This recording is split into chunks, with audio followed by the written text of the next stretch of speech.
Awesome. Thank you, Karen. Hi, everybody. Happy Friday. It's great to see so many familiar names in the chat. For anyone new to this is our second one in the series, and we'll have another one after. So my name is Rachel Giannini. I'm super excited to be here today.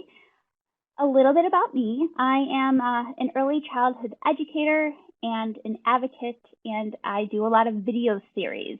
So I was a teacher for about 7 years, pre-K to first grade. Those first graders were a little bit too mouthy, so I went back down to the good preschoolers. And I was teaching in the classroom when my very last year, a documentary crew came in and said they were going to film a movie. You may have heard of it. It's called No Small Matter. It will actually be out. I cannot give too much information, but a big release is happening in June, so we're really excited. So as I left school to start my master's, the film crew approached and basically asked if I would start creating videos for them to start a grassroots movement while the film was being edited. So I said, sure, no problem. And at the same time, I was the educator at the Chicago Children's Museum, and they were wondering if I could make some videos for them as well, talking about how to take the museum experience and place it into the home setting. So how to take a little piece of that day, bring it home, and make it accessible for parents to just continue that fun and that learning. So video, everything's great. And then, well, we all know what happened. COVID-19 happened. And so I found myself, like all educators, wanting to help, being really confused and just trying to think about what can I do to make something easier for somebody. And I can't sew. And so that was out of the question. So I started thinking about what am I actually good at? And at the same time, all over the internet, there was a lot of different stuff about holy crumbs, my kids' school's closed, I'm going to be home with them now for 8 hours a day. What in the world am I going to do with them? And it just like hit, like, oh, well, I can teach and I know how to make videos. So what we're going to watch today is a series called Quarantined with Rachel. So the purpose of these videos is to basically take activities that we do as educators in the class and translate them to the home environment.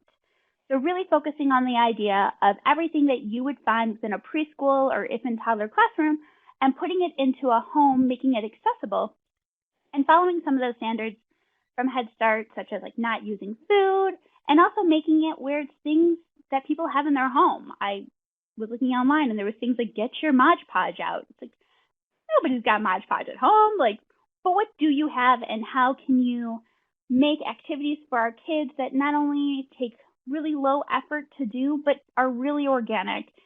And I started making these videos, and I really hope that the thing is today, since all of us don't teach at the same age level, really think about your kiddos.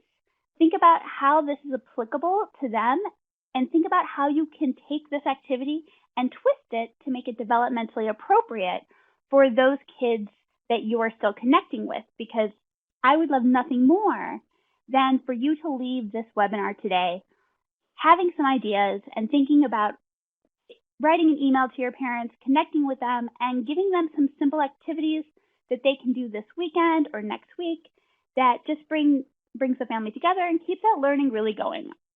Because you and I both know, like, we need to help our parents because we're not sure when this is going to come to a close. So we're going to watch a video, and then after we watch the video, we'll break it down very basically, and then a poll will come up. Now, in that poll is your opportunity to put your twist in.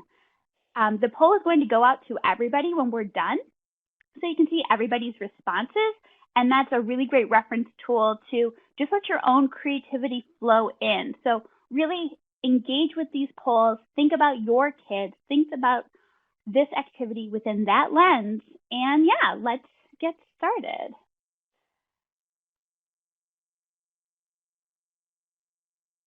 And I don't know about you, but I could use some change. Lots of change. Scrooge McDucky and a mouse of change. Coins are great for lots of different reasons. One, they make a really great manipulative. As we talked about before, when we take on concepts like math that are really abstract, we use manipulatives, something that children can manipulate to get a deeper understanding. So let's say we have super littles. You can just have them sort into like piles. we have a kiddo who's ready to take on currency concepts. Well, we could do a couple of different things. I love getting a piece of paper out and having them trace a penny, a nickel, a dime, and a quarter at the top and putting their corresponding denominations. Then have them fill up those rows. Now that you have those rows, you can do a lot of things. One, you can simply count them. You can count them by their denomination, and you can separate them into dollars. Now let's say that's really easy, smeezy stuff. Well, then do some math problems. Addition, subtraction, how many quarters equal a dollar? If you rub those two nickels together, what are you gonna get? A dime. Also keep in mind, as you are going through all this coinage, you may find a coin from a far-off land, someplace you hope to visit once again. Well, there's a lot of things you can do with that. You can look really closely because they're often very different than US currency, so you can talk about how they're the same and how they're different. So 2 things to keep in mind. 1, coins are a choking hazard, so stay nearby. And 2, coins are really dirty, so make sure that they wash their paws. Be incredibly kind. All right.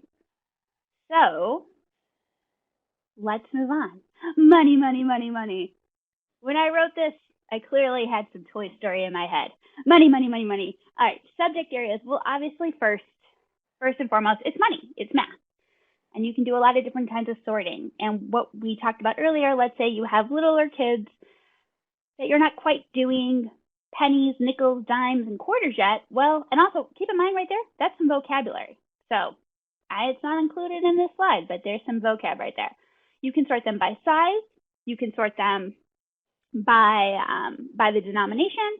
And the interesting thing is, this is a thing that it's part of the preschool curriculum. Like, you have those currency denomination sheets and you fill it in. Well, parents, I guess they could print it up at home, or they could work on those fine motor skills by having their kiddos just simply trace the coins themselves. But then also, let's say that's, again, below their skill level. Well, super simple. Then it's just good old addition and subtraction. And also at that point, you can talk about making change, things adding up to $1, $2, $5, taking away. Things that it's so funny. My other job forever was bartending, and the amount of people who do not know how to make change, I'm sure you have come across that. So teach them those skills.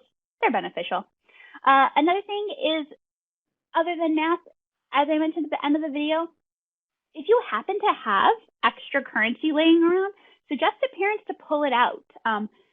It's really fascinating, and it's a really great opportunity to not only compare and contrast coins and really looking thoughtfully at them. And if you want, you can get out, obviously, paper and pencils, and you can do rubbings on them. Look it up on a map, find out all the fun information. If you happen to actually have gone to the place with your kiddo, suggesting to the parents that maybe they pull out photos and talk about that. Like, there's a lot going on there. And obviously, fine motor skills. Fine motor skills when it comes to tracing, when it comes to manipulating the coins, and also just stacking them. How high can you go? How many dimes can you make before it falls over? It's like Jenga, but makes a way better noise and way harder to clean up. So now keep in mind, this is a preschool activity. We talked a little bit in the video about the idea of, like, this is a choking hazard, so be mindful, but put on your teacher hat for your kiddos, those kiddos that you see every single day. And we are going to expand upon this activity in the poll question. Poll question. All right, so we've talked a little bit about some non-math activities. Thinking about your kiddos, what are some additional non-math activities that you can do with coins? So we talked a little bit about geography. We talked a little bit about rubbings. We talked a little bit about just the fine motor skills of stacking. Ooh, I want to unpack the idea of dramatic play. What could we do with dramatic play? Oh my goodness, hide the coin in a sensory bin. Making it a sensory activity. That's the one thing. Coins all have very different weights. Using it to play hide and seek. One thing that I don't see coming up yet that hit me as we were watching the video is the idea that US currency also has presidents on it.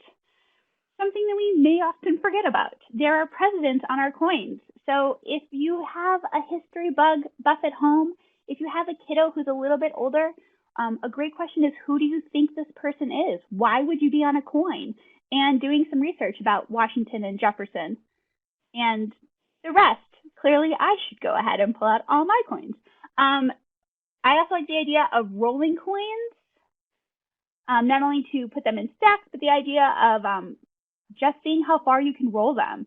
There's a really fun game, putting them in a piggy bank. Guys, these are really great ideas. There's one game that you can play. You can play them with any denomination. It's called Horseshoe, and basically you stand against a wall, or you throw it. You stand about 5 feet from the wall, and you roll a coin, and your goal is to have it not hit the wall, and the closest to not hitting the wall wins. Rando stuff that you can also suggest. All right, I like the idea of also using them for float and sink. All right. Friends, keep in mind, if you did not get to see everybody's responses in the polls, they will be up and sent to you because Karen's amazing and she does that. All right, let's back to the next one. Oh, crumbs. That doesn't help you. Video 2. It's month 2 of quarantine, and it's week of the young child. Today, Tasty Tuesday. When we bring our littles into the kitchen, it is a great way to work on literacy and science, but we can't forget about math. And I'm not just talking about measuring. Our kitchens are filled with different shapes. So today, let's go on a shape hunt. Square, rectangle, square, circle, Indiana, rectangle and square, oval, circle with a rectangle, and kind of like a square at the end. Square, square with lines, circle, circle, square, and triangle. The best part about shape hunts in your kitchen is you often get to eat what you find. Awesome. I just want to take a moment and point out the chat. Becky totally just gave the reason of why dramatic play. Simply, you set up a store. You set up a store and you buy stuff. And also the game of heads and tails that I still play to this day. All right, keeping on the math movement, this is a shape hunt. Obviously, math, shapes, identifying in abstract areas. This is also something that I know that most of us do when we're first starting to explore letters, finding letters in unusual places. Well, think of it the same, but think of it with shapes. So identifying shapes in abstract areas, creating shape families. How many squares did you find in the kitchen? How many rectangles did you find? How many octagons? And really getting into all the fun, bizarro shapes with the countless number of sides. And then, speaking of that, not only counting how many shapes you find in each area works on just basic one-to-one correspondence, but then the idea of you can start working on tally marks. You can also reach out to your friends and ask them, hey, how many circles did you find in your kitchen? And having it be something that doesn't just live within your house, but within your friend's house too. It might be a fun way to engage with kiddos that they're not seeing very often, is to just let's go on a shape hunt in each of our homes and see who can find the most blank. You trust them with a camera, even better, have them take photos with their camera phones, or excuse me, I hope they don't have one, with your camera phone, and be able to share that with their former classmates and their friends. And again, let's put on our hats for our kiddos that we actually teach and look at this next poll. All right, so let's say that this is a little beyond, or excuse me, a little below our kids who are 4. You have a classroom of 4 and 5-year-olds. How can we extend a shape hunt to make it more interesting, to make it more developmentally appropriate for our older kids? So if you have those 4s and 5s, if you have a kindergarten class, like what more can we do? Ooh, 3D shapes, yes. 2D versus 3D, and even talking about the idea of constructing shapes that are 3D or drawing shapes that are 3D. There's some definite art in that space as well then. Building, oh man. Graphing, yeah, so keep in mind, so as you guys put these in, feel free to add yours, scroll until we get to the next one, but you guys have a lot of great ideas. How many triangles will fit in this, wait, crumbs, they're moving so fast. How many triangles can fit together or fit within a space? Exactly, there's a lot of different things we can do, talking about sizes, talking about talking about how much space is left over when you put a circle into a square and what do those shapes make, lots of different things. This one, I believe, actually has a second question in the poll. Maybe not. One of these has two, so please forgive me on that. All right, I'm going to move on to the next video so we can keep going. Today, day 5 of Quarantine with Rachel, we will be talking about the weather, because it's not a terrible thing to talk about. If your little is in school, chances are calendar is part of their daily lives. Well, why not make it part of your daily lives at home? There's a lot of activities that you can do with calendar, but because today's the first day of spring, we're going to focus solely on the weather. This is a very simple activity that you can do with the littlest of littles to the biggest of bigs. What you do is you take a piece of paper and have your child mark down your typical weather scenarios. Sunny, cloudy, rainy, and if you live in the Midwest, chances are you also still have to put snowy. I'm really sorry about that.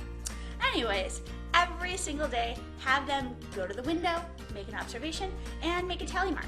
You can also then have them go and make their own separate drawing about what they notice outside, what they're observing. There's your art. This is math, science, art, fine motor skills, and observation skills. Kind of incredible for just one activity, right? Not only is your little taking in all these academic skills, but there's a really good chance that you're making the future meteorologist. Just like America's heartthrob, Tom Skilling. Clearly, I have a thing for Tom Skilling. No need to go into that. That's a webinar all in itself. All right, so this is actually a spin-off from a video that we did early on talking about the idea of consistency with kids and creating a schedule and how easy when they're home, think about spring break, think about summer and how quickly we can get off a routine, but seeing how this is kind of up in the air and we're not sure when things are opening, maintaining some sort of a schedule is beneficial. And thinking about when we create things in our home, like a literacy-rich environment, what are other things that we can do that really emulate the classroom setting, and one of which is rug time. Rug time is the way that we start our day. Rug time is the way, as you guys know this, it's the day we start our day. It's when you are given your job for that day. It's your ability to check in. So creating a rug time at home and really taking one of those components of rug time, a classic, the weather, and making it a daily routine. This video obviously came out on the very first day of spring, on one of the first days of April, so it allowed you to take a finite amount of time and really just focus on that. So there's science. Obviously, this is observation skills. This is predicting. And this is being able to look at patterns. By having the children not only make marks that are what's happening every single day, then you can think about that. They can draw the weather every single day. That can be made into a book. That can be made to look and you can reflect on that and think, wow, it rained every single day this week. Or wow, it was 80 degrees and then it became 40. It stayed 40. Clearly I'm bitter. But you can track trends and see what's going on. And this allows for children to become keen observers, which is huge. Then we get into the idea of math. Obviously, math and science are best friends. They go hand in hand. So tally marks every day, really working on the idea of grouping things by 5. And then at the end, talking about the idea of let's add everything up. Which one had more? Which one had less? What was the most? Again, lots of vocabulary in there. And thinking about fine motor skills. So going back, making that observation journal, drawing what you see. One thing that you can definitely do in the spring that I highly, highly recommend if you want to send this activity to your parents is maybe doing a drawing in the morning and doing a drawing at night. Everybody in the Chicagoland area knows yesterday started off with thunderstorms and ended with sunny skies. So talking about how the weather can change. Weather is definitely something that is, oh, totally, Michelle, make graphs.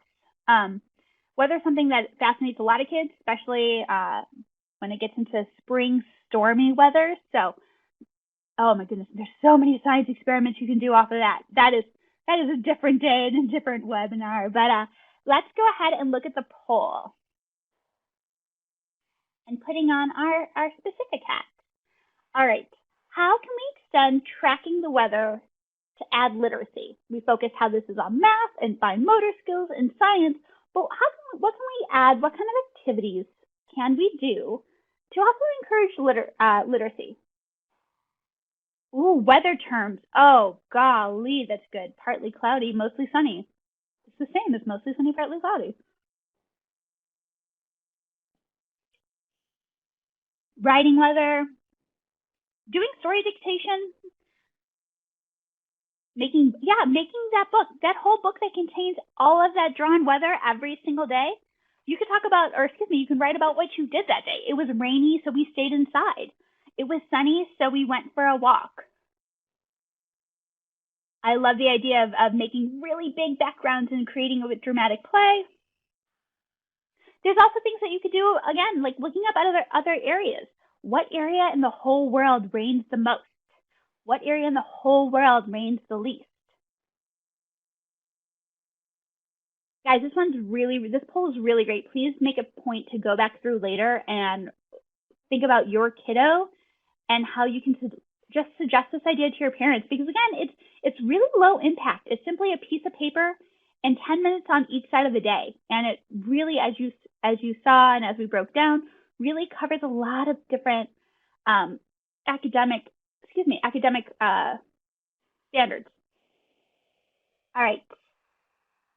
And is this the one, Karen, that has two? Oh no, this one probably does. Let's move on to the next one. And this is actually a second part of the one we just watched.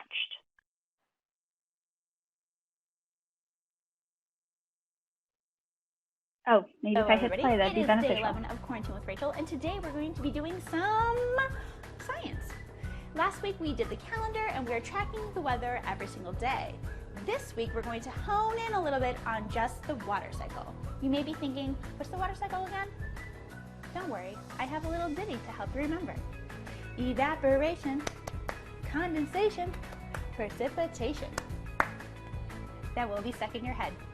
What you're gonna need is probably everything you have at home. You need a jar or cup or something that you can put ice in and then put by the window safely. You need paper and something to write with. And that's about it. You start off by putting ice in your jar and having your little ones draw what they see and also draw what they think is going to happen. This is teaching all kinds of skills. This is problem solving, communication, forward thinking, flexible thinking, problem solving, math, holy crumbs, you name it, it has it. And also, did I not mention that science is incredible and awesome? All right. On with the weather. So weather cycle is obviously something that we will, in preschool, it's a standard. We do it. And it's the perfect time of year to take it on. And this is just if you decide to send out any ideas to your folks, especially around the idea of doing calendar, having this additional activity is just making it so much richer. They're already going to be looking at the window anyways. What does it look like if we go ahead and just simply add a cup of water? Simply add a cup of water and then tracking what's happening within that space and then talking about it, especially when the idea of if it's raining outside, if you go outside in the morning and it's wet, and then all of a sudden later in the afternoon it's dry, where did that moisture go? Well, it evaporated. Serious vocabulary happening here. And again, you can make up any fun song to go along with it. So this obviously is science. We are working on observations, we are working on predicting, and this lovely activity covers the stages of matter. An ice cube is the perfect way to break this down, strictly because of the fact of, as we know, solid, then liquid, then gas. But the one thing I really love about this is it really focuses on the idea of higher order thinking by challenging children to remember what happened before, and then analyze what's currently happening, and then think about what's going to happen in the future, and then evaluating the entire process. At the end of this entire little video series today, we're going to obviously take some questions. So if you have questions, please, by all means, don't forget to ask them. But we're also going to talk a little bit about the idea of the importance of questioning when we send out information to our parents, just other simple, really small things that aren't activities, but just how we pose questions to our kids. So this idea of higher order thinking really comes from when we're doing science experiments, asking our kiddos, what do you think is going to happen? And reinforcing that by having them draw that, and then having them draw having them draw actually what's happening, and then being able to reflect and recall on what they noticed. So science, higher order, math, if you go ahead and you measure that water every day, lots of fun stuff. But let's go ahead, putting on our total thinking caps of who we have in our class, let's ask the first question. So here's the thing. How can we extend this experiment to include math? No cheatsies. I already said measure the liquid. You got to think of something else. How can we alter this activity for children who are younger than 3? So do you have an infant toddler classroom? Is exploring ice something that you do? Is exploring really like setting forth this idea of scientific exploration? What could we do with children under 3? Ooh, time it. Love it. Measuring the temperature of the water. And this is also, I get so excited when I see everybody's answers. Like a child. Yeah, no, weighing the glass before, weighing it after, did it change? Marking a level every single day. You can mark a level and see if it goes down. Definitely for our super little ones. Could you imagine putting it into water into a glove and just letting them play and explore? Especially if you put a little prick hole at the bottom, and then you can basically, milk it like a cow, but with water.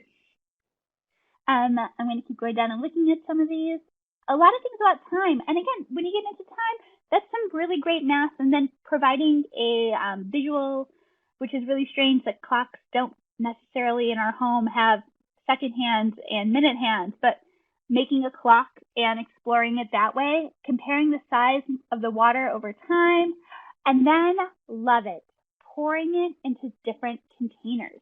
If this is 1 cube of ice, and if in 1 cube of ice it reached I'm making up a number, but it was 1 inch high in this cup, but we put it into this cup and it was 4 inches high, why is that?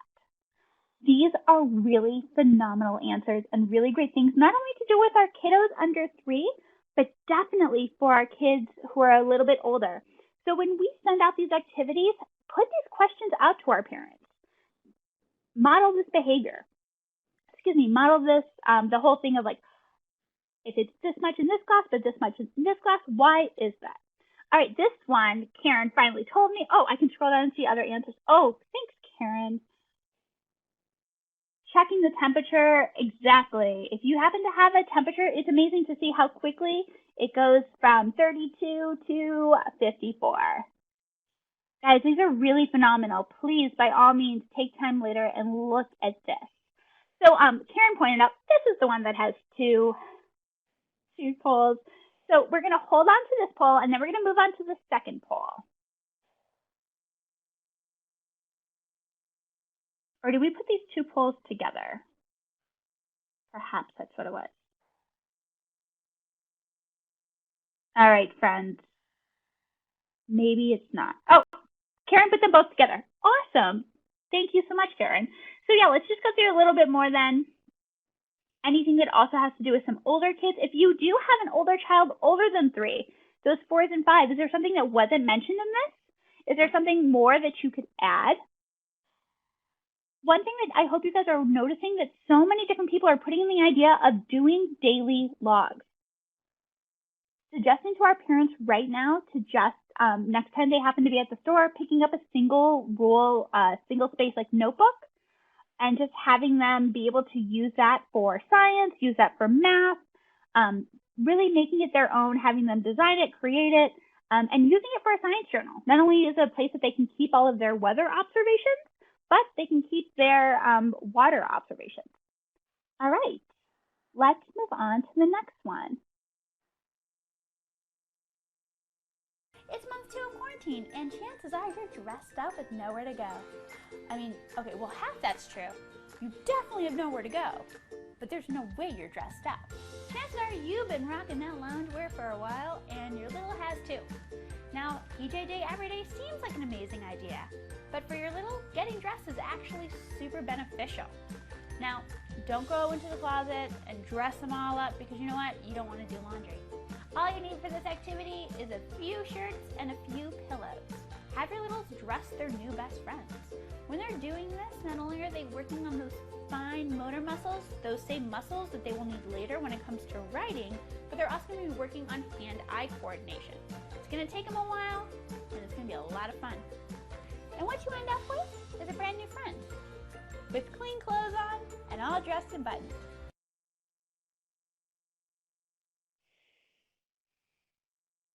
All right. So for anyone who has seen these before, the classic tagline of Toodles, I feel like it's missing. I miss it already. All right, friends.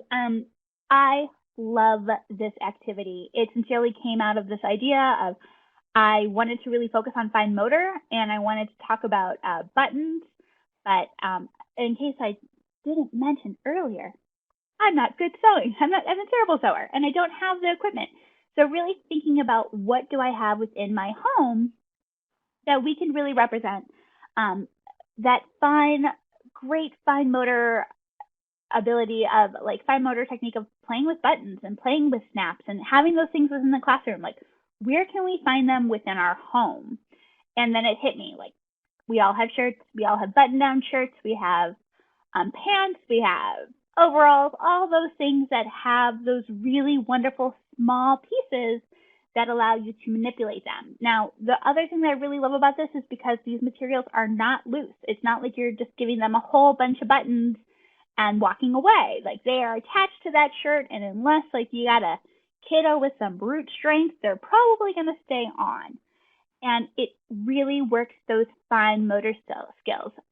One thing that I've been thinking a lot about lately is this idea that our kids may not be getting at home, all of those really wonderful sensory experiences that help shape those little teeny tiny muscles in our hands that we will need for writing. And we all know this, nothing's worse than seeing a kiddo in pain when they're trying to grip something because those little tiny muscles aren't there like tough enough yet. So we all know that we do those fine sensory activities with our class, with the water and the sand and the buttons. Well, what does it look like at home? So being able to get the shirt out, get the pants out, have them button it, have them take care of this is not only working on those not only strengthening those little muscles, but then we're working on hand-eye coordination. The nice thing about those being in a line and being linear is the idea that everyone has a matching component. That button goes in that hole. That snap connects that one. And if you do it wrong, out of order, it's really, really obvious. And the idea of doing it again, thinking of it almost like a puzzle, but a puzzle that doesn't move around and you don't lose the pieces. So now you have that. Think about the idea of counting. You have buttons in a row. Well, let's go ahead and count those as we go. Let's only do 3 of them. Let's do 5 of them. Let's do 1 of them. Let's do the one in the middle. Think about that. Think about the idea of being able to, just through questioning, let's say a parent is in the other room, like folding socks or setting the table, and their kiddo is playing with a shirt and a pillow, really talking about, all right, so can you just snap the middle snap? Can you snap the bottom snap? What about the top one?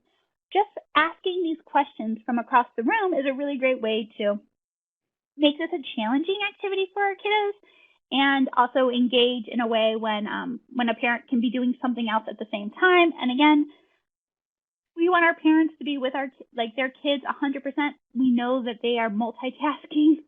So being able to just provide prompts is really beneficial. So here we go with another poll. I like that Kathy also put up in the chat for anyone who's looking, there's links to really great math activities for teachers. It's earlymath.erickson.edu ideas. Thank you, Kathy. All right, so this question, speaking of, it's a fine motor question. What are some other materials to work on fine motor skills? Oh my gosh, you guys are already typing. How can we alter this activity for kids who are older 4. So let's say you already have a kid who's actively writing, whose fingers are becoming strong. How can we take something this simple and turn it into an idea for an older kid? Yes. Oh, somebody already got inside my brain. Laces. Folks, there's a video coming up next week that touches on this. Seriously, one thing to suggest to maybe our 4s and 5s, if you happen to be in a preschool classroom with those older kids and you're looking at this idea like, cute idea, doesn't really apply to my kids. Well, you know what totally does? Shoe tying. Because shoe tying not only utilizes those fine motor muscles that also happens when you're using snaps and buttons, it is a great way to work on spatial awareness, which is obviously lots and lots of math. It's also spectacular when it comes to cross-lateralization of your brain, so it really helps with reading later. Really fun fact. It's actually a fun fact for the day. It takes over 300 steps to tie a shoelace. So suggesting to parents of like, maybe this summer is not the summer of Velcro. Maybe it's the summer of a tie shoe. So let's go through and look at these for older kids. Totally, we have stringing, we have Play-Dohs and balls, things that like really help our kids' hands. If you guys haven't already, make sure to send a Play-Doh recipe to your parents with ideas, ideas for, like, let's say they don't have cream of tartar, or let's say they don't have a lot of time, or Kool-Aid, like what can they use? All right, tweezers, laces, zippers. Let me scroll down. Playing in sand, playing in dirt, picking up cotton balls. Yep, more lacing shoes. I love that you guys are already in my head. Preparing food, yes, getting your children into the kitchen far and away is one of the best fine motor activities that also happens to be really helpful. So suggesting to parents, if you are working on fine motor and you are having pasta, perhaps they can put the pasta in the pot one by one, taking up that time. All right, friends, I believe we have one more video.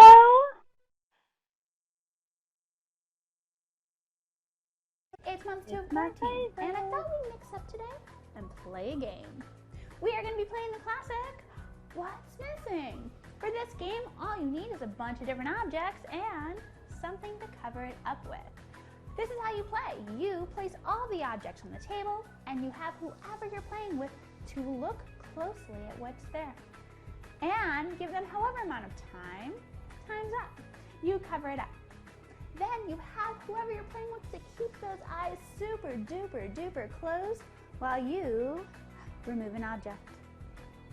Then you simply remove the cloth and say, what's missing? The best part about this is you can completely change it for skill level. If you're playing with toddlers, use 2 or 3 things. If you're playing with older kids, use whatever you want to use. And whoever is playing, the best thing is, no matter what, you're working on vocabulary, turn taking, patience, and memory. By the way, did you figure it out? Did you get it? It was the dinosaur. So get ready to play. Wash your paws, be incredibly kind, and I will see you tomorrow. Toodles! Just kidding, I'm right here. All right. Oh my gosh, yes, the executive function to the max. Nothing is better, I swear, when you play this game in the classroom. As you all know, half the time is spent, close your eyes, keep them closed, no pig face. So I'm going to expand on this a little bit more to talk about when going into vocabulary, because I had a little bit of an epiphany the other day when thinking about playing just What's Missing, because I was playing it outside with my downstairs neighbor who is 5, and as we were playing, it happened that I had 2 things that rhymed, and very quickly, What's Missing became a rhyming game. So I want to share that with you guys because it was this whole way of thinking about inserting literacy that God bless 5-year-olds. They really help sometimes. So let's start off with the breakdown this is. Well, vocabulary. Simply this idea that not only are you saying names of these objects, Especially if you're playing this. I had an amazing video sent to me of a mother playing with her 2.5-year-old and watching her say each object, but say each object really slowly. And then also making sure she counted as she went. It was really spectacular to see her engaging in that way. So utilizing all new words, all new things. You can do introducing vocabulary, or you can just reinforce vocabulary by things that they already play with every day and adding the addition of numbers. So now I'm going to pause before I jump into memory and talk about the rhyming component. So if you decide to take this on, if you suggest this to your folks, I would seriously give them some suggestions, because it just so happened that we had a stuffed cat and a hat that were being played with. But then as we went on, the rhymes, of course, like all rhymes do, got very silly, and we could not find other things that were matching. So making suggestions like a hat and a cat, getting a bear. Owen, my neighbor, suggested you could put down underwear, like weirdo things. But you can make it a whole rhyming activity and have them do it that way. Barbara also mentioned the idea of definitely you can then make labels for all of these things we've talked about in other videos, that there are labels. But let's move on to memory. Being able for our kiddos to have recall is huge. Watching this 2.5-year-old struggle and list 4 different things before she finally said lemon really goes to show that our kids need to work on this. This is something that's practiced. Being able to identify something that's missing, to be able to work on problem solving, is really huge. So play this game early, suggest it early and often. I highly recommend even playing it at the playing it at the dinner table or any table where you're eating. Just simply remove a fork, the salt, the pepper, something, and having them play that way. Okay, so executive function. There is a finite amount of time that executive function skills are set in, and that happens to be when they are in our classrooms. It doesn't even really start working, by working I mean developing, until they are 3. And it kind of starts to cap about 6. So that is those 3 years, those years that they are in your class. Really, it's our job to help work and foster executive function skills. Well, they're not in our class now. They're currently at home.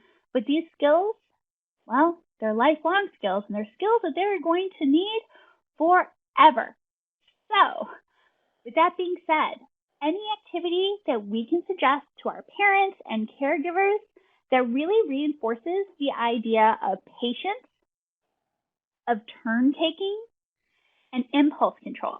And that's a lot to ask, except when you really think about it. Like this game, what's missing is a perfect example. You have to have impulse control. You cannot just yell out, especially if you're playing with more than one person. But being able to sit there, wait your turn patiently, not yell out, it's an orange. Having the patience to close your eyes, to keep them closed, to have this self-constraint to not look and not peek, something that I personally do not have. And the idea of turn taking, that you have to wait your turn. Things have to go back and forth. You do not need a sibling to turn take. If you have 2 people, you can go back and forth on that. Like that, anything that we can really do to help our parents provide activities that reinforces these skills is only going to make it easier when they get back into the classroom, be it in your class or in the grade level higher. So let's pay it forward to all the future teachers and suggest activities for our parents that really hone in on these skills. All right. For this last poll, keep in mind now there will be some questions in a moment, but let's answer this one. So we talked about rhyming, we talked about executive function, we talked about vocabulary, and we talked about just a little bit of math. But let's say this is no longer a memory-based activity. Let's talk about how it can be a hardcore math activity. Counting the objects. I'm going to combine what I see right now. Counting the objects and then subtracting it. So even before you move a piece, or move a piece and keep it missing, the marker, there's 4 left. Then you remove the next one, but let's say you don't put the marker back. Well, if you remove one more, there will only be 3. There'll only be 2, there'll only be 1. So you can definitely work at that. You can actually, I love this idea of adding, because that is going to make it even more challenging. Think about if you start with 4 and you end with 15. I can definitely tell you that the yellow room can get up to about 13 objects. So there's lots of different, comparing sizes. Guys, definitely let's scroll this down so you can see more. A lot of addition, a lot of subtraction. Oops, I'm so sorry, friends. Hippity hoppity how many, a game we play to see how many objects are there. Fingers are held up. Oh, thanks. Karen pointed out that my screen is not shared, so if you guys want to see what other people have suggested, please, by all means, scroll down. One that just came up that I love is the idea of taking all of these objects, and when you're done playing, what if you made it like a cleanup activity? When you were totally done playing, you had to clean up the smallest piece first. And then you had to size them all, and then you clean them up in order. All of these different things that you can do to make this not only a math activity, but again, anything to help the parents to clean it up after playing this incredibly rich, fun activity is incredible. All right. Just a reminder, these polls will be available so you guys can see these ideas. All right. So let's try to finish stay on, but I just want to talk a little bit for a brief moment about questioning. I have a sip of water. Okay, so I would love nothing more than for you guys to, when you reach out to your parents via a newsletter or your email or however you're currently already communicating with them, sending them an idea or two, and just giving them ideas to not only what they need to do it, but also giving them some prompts of, okay, let me back up. I got distracted reading the chat. Focus, Rachel. So 1, send it to your parents, send ideas to your folks. When you do that, let them know what they're working on. This is working on math, this is working on science. Break it down for them too, because if you just say math, they may not understand what math concept you're actually going towards. So work on math, work on this, and then tell them what they need to do. And last but not least, I cannot stress this enough, provide prompts, provide opportunities to model this for them. Give them 1 or 2 sentences to really put out there. We all know that questioning is one of the most powerful things you can do other than talking to our kids. So giving them suggestions and showing them what does it look like to develop higher order thinking through questions. So first of all, making sure that each of these questions are open-ended. And again, providing ideas and examples of what an open-ended question actually is. So for every activity, being able to not only give them, okay, so you're going to need this and this and this. You are working on currency concepts, you're working on literacy, you're working on this, you're working on this, you're working on this. And here's some questions to ask. That is going to be the real deal breaker, or excuse me, the deal maker when it comes to these activities, is because think about every question that you would ask while doing this. And I'm sure as you watched these videos, as you looked at the polls, as you engaged, there were immediate things that popped into your mind about how you would phrase it for your children. And again, we all have different ages. So think about how you would phrase it for your 3-year-old versus your 5-year-old versus your 2-year-old. And use that strong, informed teacher voice that you have to really help the parents through this time right now. I cannot stress this enough. I've recently talked to a couple of parents who have children in preschool, and they are basically, they're at wit's end. With summer coming up and camps not being open, and the idea that this is going to be something that will be going on for the next 3 months, they're running out of ideas and they're running out of patience. So being able to really give them a kit that's just a catch-all is huge. Also, if you want to go ahead and provide opportunities, really strong questioning opportunities, I highly suggest it. If you want to give them questions that they can ask when they're on a road trip, by road trip, I mean, to the store or to get just to circle around the block or whatever you can do to be sane. How many, why do you think there's no people out there? Why do you think that there's this or this or this? Or what did we learn about the weather this morning and how is it the same? Like any kind of questioning is great, and really posing posing opportunities to parents for them to become better questioners for our kiddos.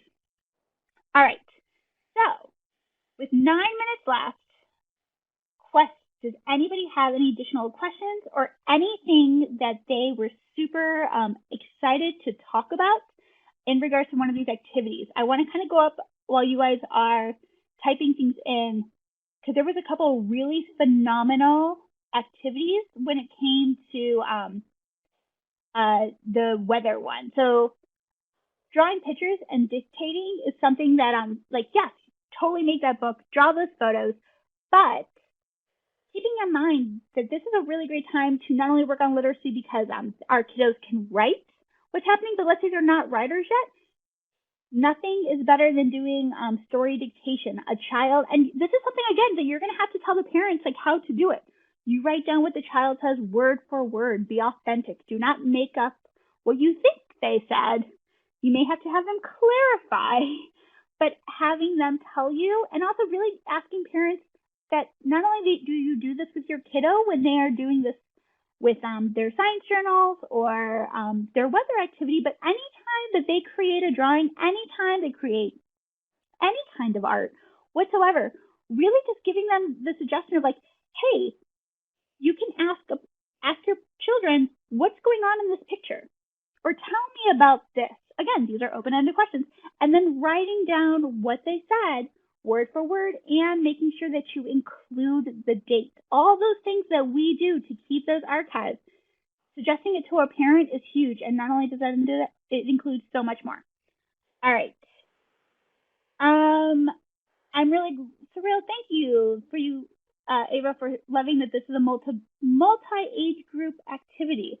Let me go back up because I really want to talk a little bit more about dramatic play, because there were a couple activities that you guys threw out there that until you guys write questions, I'm going to go back and cover some of these that I really loved. One, talking about the money situation. Yes, making a store. Pretend play is huge. Dramatic play is probably my favorite thing. For those few people that are on this chat, no, I actually have a tattoo that says let's pretend. Pretend is everything. And when times are hard and times are difficult, play is one of the strongest things our kids do to work out those things that they are unsure about, and providing opportunities for children to engage in really rich dramatic play is wonderful. Now, I love this idea of going ahead and playing store. Playing store, it would be very interesting to see if kiddos are social distancing when they play store. Ooh, think about that. But then also including money and making sure that giving exact change. If you're playing with your kiddo and you're playing store, be authentic. Don't just give them some cash and go, you're done. Count it out. Make it a learning activity. The best part about when we teach kids through play is they are highly motivated. Teaching a child when they are in rich, deep, knee swimming in play is the best way to get any point across.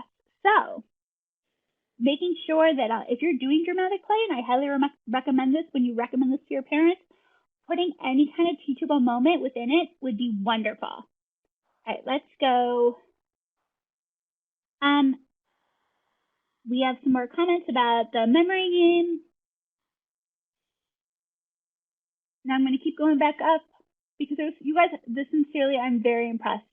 And I highly, highly suggest again that you go through later when Karen sends out the polls to everybody, and you essentially cherry pick things that were applicable to you and your kiddos, and making sure that you go ahead and send this off to your folks. Now, by all means, you are more than welcome to share these videos. You can find them on YouTube or all these other places. Share them, that's totally fine. But you know what? You're their teacher. They know you. You're the one that they miss incredibly, incredibly much right now.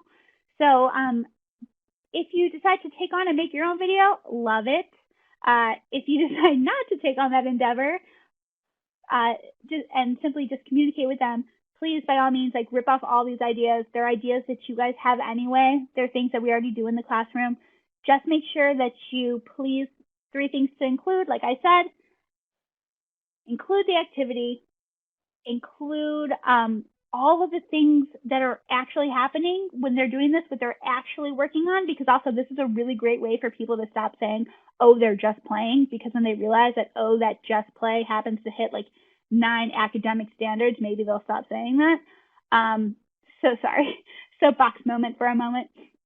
But so include what they're actually working on, and then last but not least, include questions that can really help scaffold it to the next level, help them push a little bit further.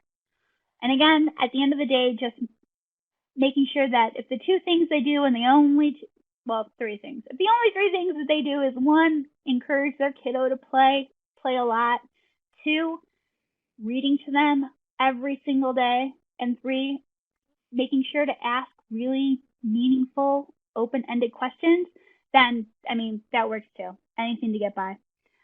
All right, friends, we are going to wrap up in a moment, but I'm going to take a quick second to just say thank you. Thank you so much for all you do. If you are currently in a classroom setting, stay strong. You're incredible. If you are not currently in a classroom setting, I know it's hard. And like reaching out to you guys, please, by all means, know that you have a community. Reach out to your teachers, reach out to your co-teachers, hit them up.